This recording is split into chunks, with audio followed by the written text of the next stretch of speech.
Hello everyone. आज मैं इस वीडियो में आपको दिखाने जा रही हूँ, ये बताने जा रही हूँ कि प्लेन मिरर में जो इमेज बनता है उसका कैरेक्टरिस्टिक क्या होता है। तो उसके लिए हमने क्या किया है, एक प्लेन मिरर लिया है, उसके सामने एक लाइटेड कैंडल को रख दिए हैं। अब देखिए, लाइटेड कैंडल से हम दो लाइन मिरर पर ड्रॉ किए हैं। ये दो इंसिडेंट रे को रिप्रेजेंट करेगा। इस पर एक हमने पिन फिक्स किया है और देख रहे हैं उस पिन का इमेज हमको मिरर में दिखाई दे रहा है। अब क्या कीजिएगा, एक थर्ड पिन को हम इस तरह से फिक्स करते हैं कि ये पिन इस इमेज के सामने हो। ठीक है, इस इमेज के सामने हो। ओके, अब क्या कीजिएगा, एक और पिन हम लोग लेते हैं और उस पिन को इस दोनों के सामने फिक्स करते हैं। वो जो इमेज है और एक जो थर्ड पिन हम लोग फिक्स किए हैं उसके सामने हम लोग ये पिन फिक्स किए। ठीक है, अब ये दोनों पिन जो है इस दोनों पिन के इमेज को हाइड करेगा। अगर आप अच्छे से देखो तो दिख रहा है ना, ये तीनों एक इमेज और दो पिन एक सामने है, एक स्ट्रेट लाइन में है। अब क्या कीजिएगा, हमको रिफ्लेक्टेड रे, एक रिफ्लेक्टेड रे मिल गया। अब इस पिन के पोजीशन को हम लोग मार्क कर लेते हैं। हटा लिए, पिन के पोजीशन को हमने मार्क कर लिया। अब क्या करते हैं, एक बार इस पिन को, पहले वाले पिन को उखाड़ के हमने दूसरे लाइन पर ड्रॉ किया। ठीक है, अब क्या देखिएगा, इस पिन का भी हमको इमेज मिरर में दिखाई दे रहा है। इस पिन का इमेज भी हमें मिरर में दिखाई दे रहा है। अब क्या करते हैं, इस इमेज के सामने फिर से हम ये वाला पिन फिक्स करते हैं।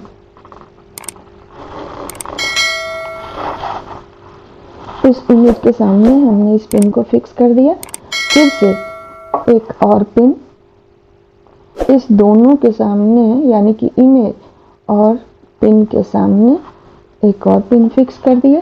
अब हमें दूसरे वाले रे के लिए रिफ्लेक्टेड रे मिल गया। ये दोनों पिन रिप्रेजेंट करेगा दूसरे वाले रे का रिफ्लेक्टेड रे।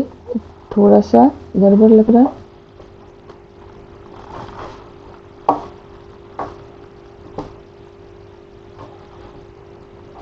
ओके, ना ये इमेज और ये दोनों पिन, वो इमेज एक सामने ही दिख रहा है।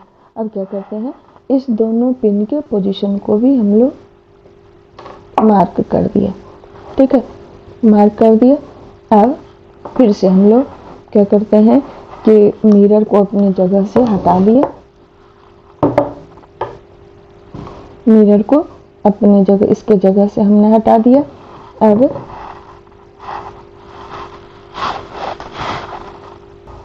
वो इंसिडेंट रे, रिफ्लेक्टेड रे को ड्रॉ करती हूँ स्केल रख के।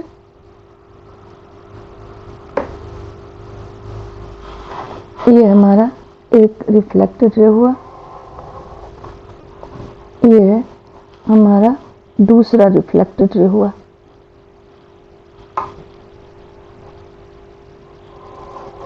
दूसरा रिफ्लेक्टेड रे हुआ।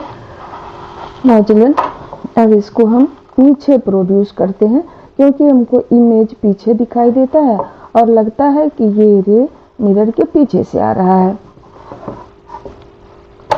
इसको भी, इस रिफ्लेक्टेड रे को भी मैं पीछे प्रोड्यूस करती हूँ।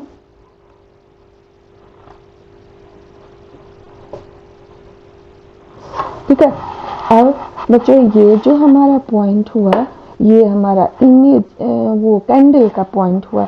यहाँ ही हमारा कैंडल दिखाई देता है क्योंकि ये दोनों रे जब हमारे आँख तक जाता है तभी हम इस कैंडल के इमेज को देखते हैं। अब हम लोग मेजर करते हैं इस डिस्टेंस को और इस डिस्टेंस को, जहाँ कैंडल रखा था वो डिस्टेंस और जहाँ इसका इमेज बना वो distance.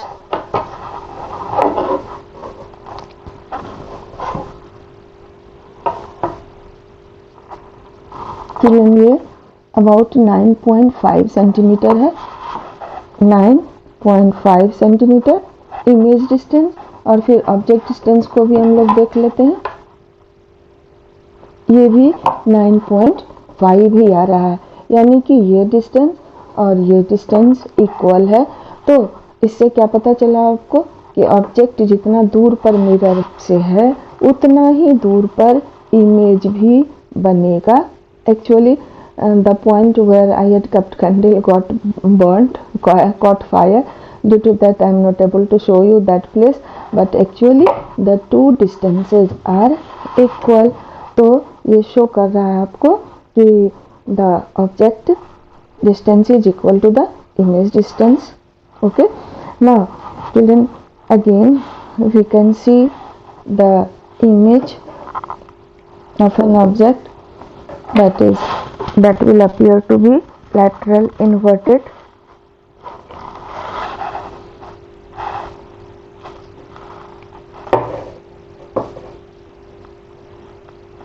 Suppose I am keeping this stand here.